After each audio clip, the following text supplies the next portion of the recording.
Hey, Dustin Tibbetts with Passport to Wall Street, and today I want to talk about the confirmation that volume gives you. And it's unfortunate that a lot of us put our volume metrics sort of in the background of a chart. I'm guilty of it too, but we really want to use the trading volume as confirmation of a move.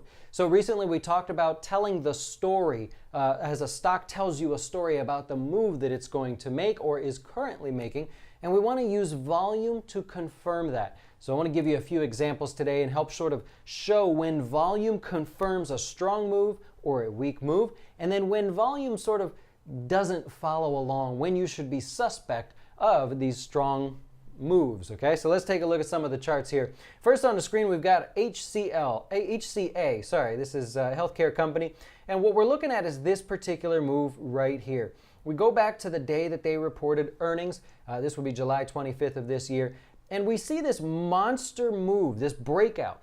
Now we know one candlestick doesn't tell us everything. It might tell us a lot, but it doesn't tell us everything. And so to understand the full story, we're going to go back and take a look at all of what's happened. Well, in this case, the stock broke out, and that attracted a lot of attention, rightfully so. Well, in this particular example, look down here at the bottom. See how the volume was much higher than average, way higher than average to be exact. And so what happens is the volume is what people use to confirm that that move is going to continue. We've attracted a lot of investors. Very likely we will attract more. And so because of the big move with big volume, that attracts people towards that trade. It was a great trade. Now let's look at something else here. Let's say you go, okay, well, I'll look for a big candlestick with big volume then. Well, along the way, here's a big candlestick, but notice the volume's just not there. Look at the difference between what happens when volume is included with the big move here on the June 18th and when volume is not. There is no volume above average in this move. Now, granted, it was a very strong move for the day. It certainly would grab some attention, but because there's no trading of volume, we know it didn't attract the masses. It wasn't on the news. There were no headlines. There were no news articles. There were no major trades being made by big firms. And so because of that, look what happened over the next few weeks.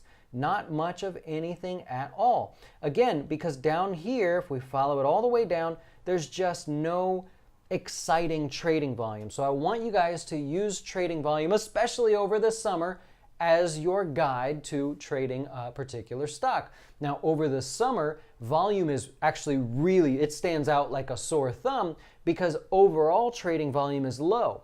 And so when somebody gets excited about a stock or there's some news event, that volume sticks out like a real big stick on the charts over the summer, and you should be able to spot it. So want to use volume as your confirmation for the trades that you are considering on those big moves. I hope this helps. I hope you make a profit, and we'll talk to you soon.